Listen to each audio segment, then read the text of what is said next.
So I want to give everybody some new poll numbers on how Americans feel about this current moment. I really think that this is fascinating. So first we go to a Morning Consult national poll.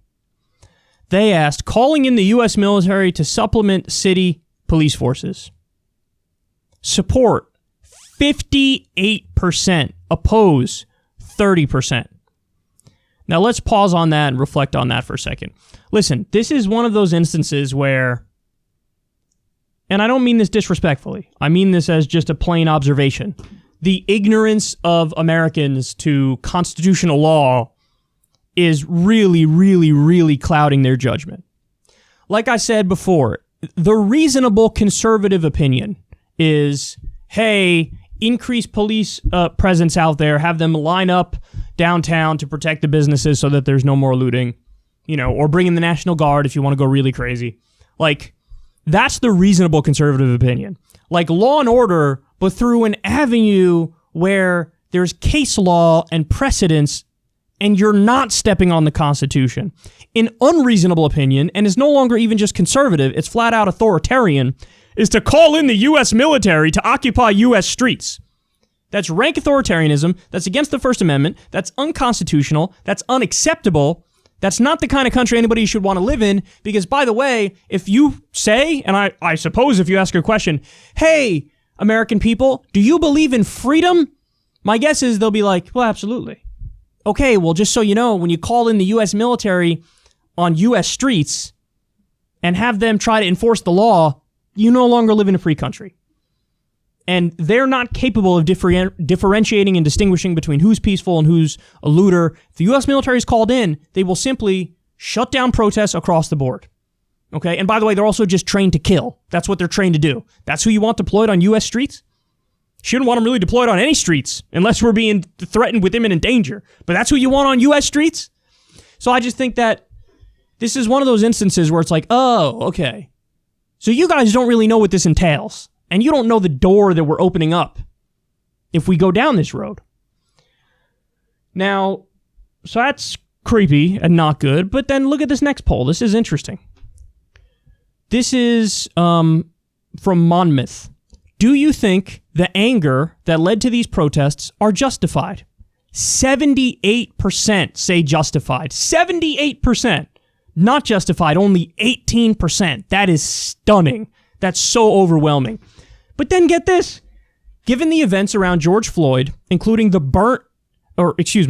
given the events around George Floyd, including the burning on a police precinct, is justified 54%, not justified 38%. I am absolutely, positively, 100%, without a doubt, floored by that. 54% of Americans are saying burning a police precinct is justified as a result of what happened to George Floyd. What? What? I mean, listen, I've never seen better evidence that in some ways the American people are like, viva la revolution, baby. Let's do it. But again, the reason why we're covering this story is because this is so contradictory, man. It's so contradictory. 58% deployed the military to restore order, and 54% burned down the police precinct. What? Presumably there was some overlap there. Like some people were like, I want the military to restore order, and I want to burn down a police precinct.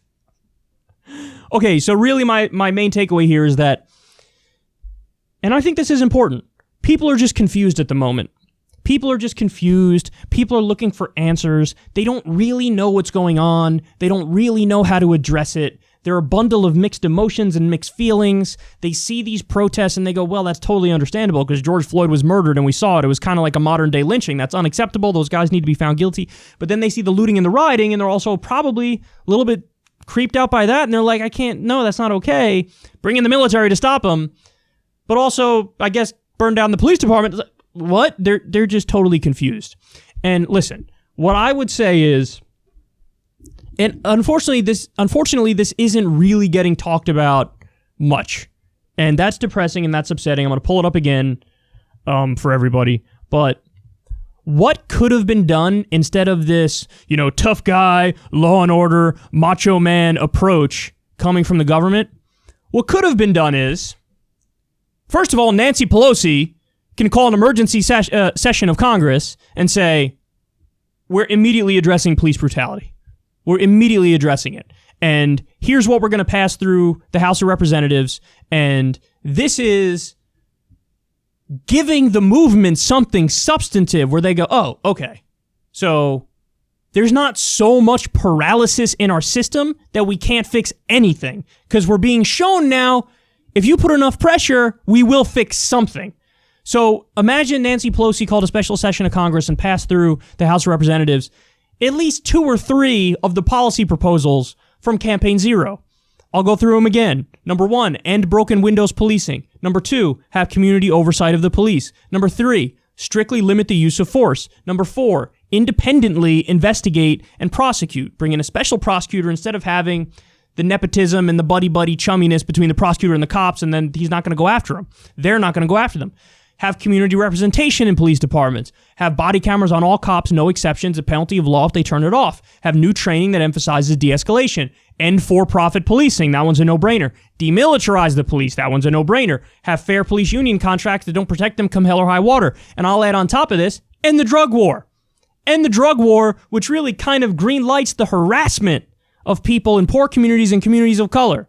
If Nancy Pelosi passed a bill that ended the drug war through the House, or she passed a bill of community oversight of all police, or she passed a bill of body cameras on all police and you can't turn it off, a penalty of law, you get a year in prison, no ifs, ands, or buts about it.